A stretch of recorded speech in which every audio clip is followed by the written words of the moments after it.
préserve ton cœur. Parce que le jour où tu manques de miséricorde, la Bible dit, le jugement est sans miséricorde pour ceux qui sont sans miséricorde.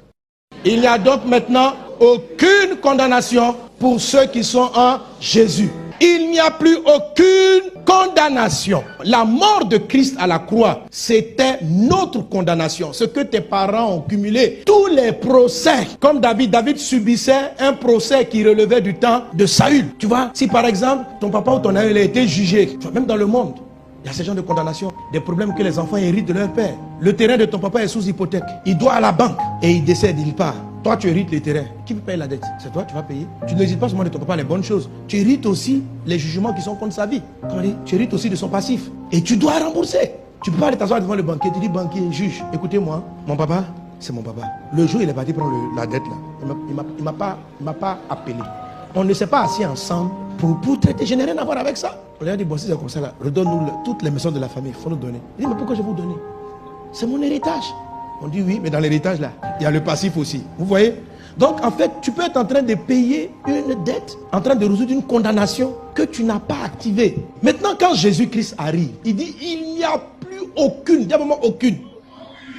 Donc tout ce qui devait tomber sur toi est venu sur Jésus. C'est pourquoi il est parti à la croix. C'est un innocent, il ne devait rien. Il n'avait aucune dette. C'est la raison pour laquelle il est né sans l'intervention d'un père. C'est-à-dire Dieu même est intervenu pour être bien disposé pour prendre pour tout le monde. Donc un chrétien né de nouveau n'est plus sous aucune condamnation.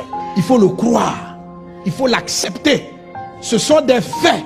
Mais le visage de plusieurs me dit, non pasteur, et pourquoi les malheurs m'arrivent quand même? Alors, il y a deux causes qui peuvent expliquer comment ça se fait qu'un chrétien, malgré qu'il soit sincèrement converti, ressente à nouveau les effets d'une condamnation. Si tu n'es pas chrétien, c'est normal, tu es toujours condamné. Mais si tu donnes ta vie à Jésus, Romains 8:1 dit, il n'y a plus de condamnation. La Bible nous dit, deux grandes raisons peuvent expliquer cela. La première, c'est le manque de miséricorde. La deuxième raison, quand on voit dans Galates chapitre 3 verset 10, c'est le fait de se mettre sous la juridiction de la loi. Ce sont les deux choses qui peuvent ramener une malédiction à avoir effet. Amen.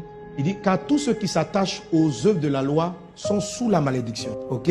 On n'a pas dit ils sont maudits. On ne peut pas maudire ce que Dieu a béni, mais ils sont sous. Tu comprends? Ta place, ce n'est pas d'être sous les voitures. Quand tu es sous la malédiction, ça veut dire elle t'englobe, elle t'enlace. Mais ça, c'est parce que tu as fait un choix.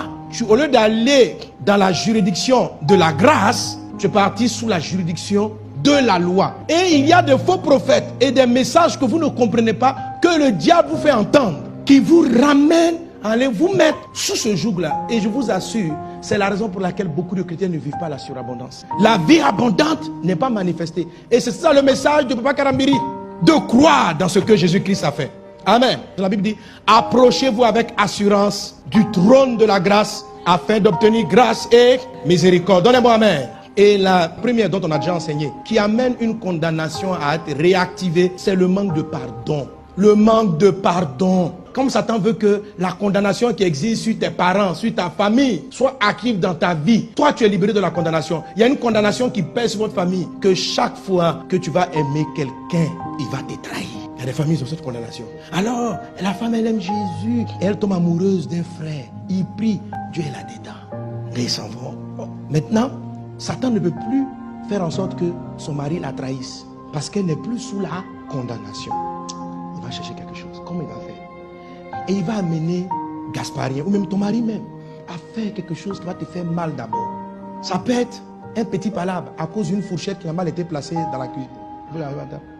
Chérie, mets la fourchette toujours à droite. Je te dis que je n'aime pas quand la fourchette est à gauche.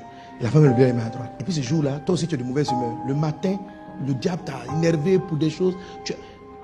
Ton patron t'a crié là-dessus. Tout ça c'est planifié. Et tu arrives, tu es dans un move, tu n'as pas envie de trop parler.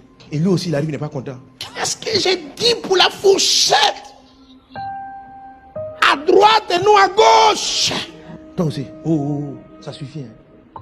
C'est pas que le fourchette, tu vas me fatiguer dans cette maison. Et puis il dit, en plus, vous êtes chrétien, hein? En plus, tu n'es pas soumise. Et vous voilà maintenant rentré dans des affaires sérieuses. Tu veux dire quoi par là? Quand je fais tout ce que je fais dans la maison pour toi, là, tu veux dire que moi je ne suis pas soumise? Lui aussi. Et puis après ça finit. Et puis quand vous faites ça là, vous voyez le diable, il est derrière tes oreilles, puis il souffle.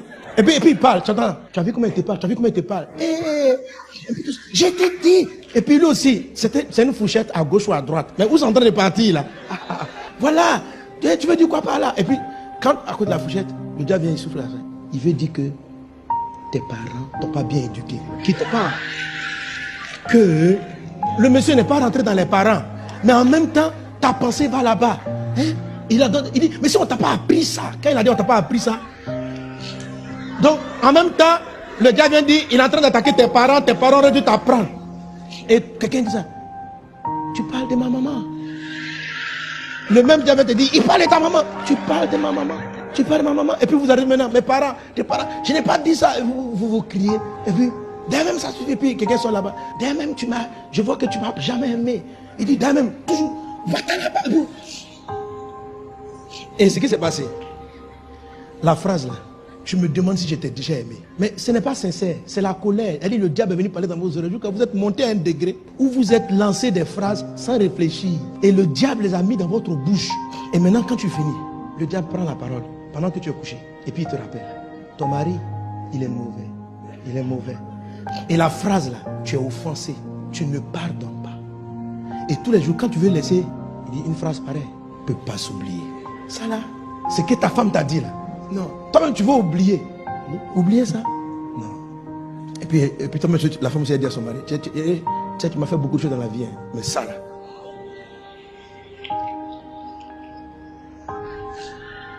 Je ne peux pas laisser. Non. C'est que si on est marié, hein, allons, mais ça là. Qu'est-ce que tu manques de miséricorde? C'est vrai que ton mari a parlé sous un démon. Toi-même aussi, tu as parlé sous un démon. Et le même diable a besoin que votre cœur commence à manquer de pardon. De pardonner les erreurs des uns et des autres. C'est pourquoi, quand il dit, quand vous priez, notre Père qui est aux cieux, il dit, il vous demande, il y a un chapitre de la prière essentielle où il traite avec l'offense. Pardonne nos offenses, comme nous pardonnons à ceux qui nous ont offensés. L'offense, c'est ce qui va attaquer la grâce. Qu'une fois que tu es offensé et que l'offense persiste, parce que quand on parle de miséricorde, en fait c'est de laisser tomber l'offense. Écoutez, est-ce que vous savez que Jérusalem a été jugée d'avoir crucifié Jésus? Parce qu'ils savent pas ce qu'ils font. Mais ils ont été jugés. J'ai dit, mais Seigneur, mais si tu avais dit, si Jésus a dit de leur pardonner, donc tu ne veux pas en tenir compte. Et Dieu va ouvrir mes yeux. Il dit en fait, Jésus n'a pas dit ça parce qu'il savait qu'il n'allait pas être jugé. Il a dit ça pour se garder lui-même. Il ne devait pas être amer contre les gens. Préserve ton cœur. Parce que le jour où tu manques de miséricorde, la Bible dit, le jugement est sans miséricorde pour ceux qui sont sans miséricorde. Donc comment on peut réactiver une condamnation? C'est par le fait de garder l'offense. Si tu gardes l'offense, tu peux réactiver le jugement. C'est pourquoi la voix que tu entends qui veut faire demeurer dans ton cœur l'offense, elle n'est pas de Dieu, ni même de toi. Car le jugement est sans miséricorde pour qui n'a pas fait miséricorde. Il est dit, la miséricorde triomphe du jugement. Je vous en prie, tout ce qui vous blesse, laissez ça passer. N'activez pas ce dont Jésus vous a déjà délivré. Il y a trop d'enjeux, ta vie est trop précieuse. Tu crois que c'est accidentellement que cet homme-là t'a blessé et que ça te fait autant mal, ça te fait mal parce que Satan veut réactiver quelque chose. Et c'est lui qui souffle sur la braise, ça te fait mal. Ça te fait mal. Quand tu prends le jugement, tu réactives un jugement contre toi. Soyez libérés de toute offense. Traitez avec elle. Chaque journée, quand vous la finissez, il y a des choses qui vous ont blessé. Il y a un taxi qui t'a mal parlé, ça te fait mal jusqu'au soir. Il faut laisser tomber les taxis. Ils ne savent pas ce qu'ils font, ils sont comme ça. Amen. Toi-même, tu as blessé quelqu'un, il faut laisser tomber. Demande-lui pardon pour ne pas que lui aussi soit sujet aux condamnations. Veille sur ton âme. N'en veux à personne. N'en veux pas seulement aux personnes, mais des fois, c'est les choses même qui nous ont blessés. Le système, laisse ça tomber. Sois toujours en paix avec tout. Et Satan ne pourra te juger en rien, te condamner en rien, parce que en Jésus, il n'y a plus de condamnation.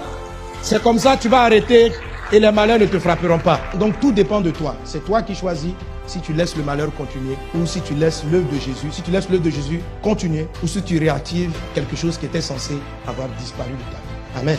La balle est dans ton camp. Choisis la vie afin que tu vives. Choisis le pardon. Choisis de régler tous tes conflits. Choisis de faire l'essentiel. Quand le conflit n'est pas réglable, par exemple la personne t'a blessé, elle s'est même dit elle est partie. Ce qu'il faut faire disparaître le plus, c'est l'offense. Bien sûr, si elle vient te demander pardon, tu vas lui pardonner. Mais des fois, la personne ne sait même pas pour venir même te présenter des excuses. Donc, ne dis pas, je ne vais pas laisser tant qu'elle n'est pas venue me demander pardon. Non, non, non, on peut lâcher.